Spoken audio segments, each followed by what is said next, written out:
Caching is by far the easiest way to make your apps fast overnight. But हम day to day basis पे realise नहीं करते कि क्या different level of caching involve होती है जब हम कोई भी एक यूआरएल को हिट करते हैं ऑन ब्राउजर। तो चलो इस रील में समझते हैं एग्जैक्टली कि क्या डिफरेंट लेवल ऑफ कैशिंग हमारे पास अवेलेबल होती है, और उसके लिए चलते हैं व्हाइट बोर्ड। हमारी फर्स्ट कैशिंग होती है यूज़र के ब्राउज़र लेवल पे। तो ब्राउज़र खुद अपने ऊपर बहुत सारी चीज़ें कैश कर लेता है, लाइक इमेजेस, सीएसएस, जावास्क्रिप्ट, ताकि उसे बार बार डाउनलोड ना करना पड़े और हमारा जो रिस्पॉन्स टाइम है वो काफ़ी कम हो जाए। उसके बाद आता है हमारे पास सीडीएन। तो लेट्स से कुछ स्टैटिक पेजेस है जिसको बार बार हम लोग एक्सेस कर रहे हैं। तो सीडीएन के ऊपर जो डिस्ट्रीब्यूटेड होता है जियोग्राफिकली, हमारे नियरेस्ट सीडीएन के ऊपर चीज़ें कैश हो जाती हैं, ताकि वो चीज़ें बहुत ही जल्दी रिस्पॉन्स हो सकें और हमारी ऐप थोड़ा और फास्टर फील हो सके।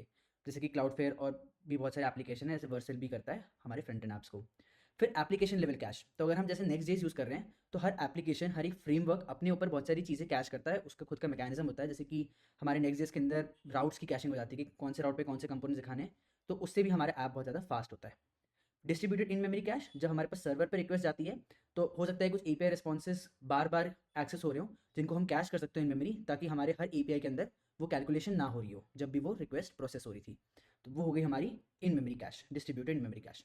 और फिर डेटाबेस लेवल पे भी काफ़ी चीज़ें कैश हो जाती है। अगर हम किसी रो या फिर किसी डेटा को बार बार एक्सेस कर रहे हैं, तो उस रो का डेटा कैश हो सकता है अनटिल अनलेस अगर वो चेंज होता है तो इनवैलिडेट कर सकते हैं।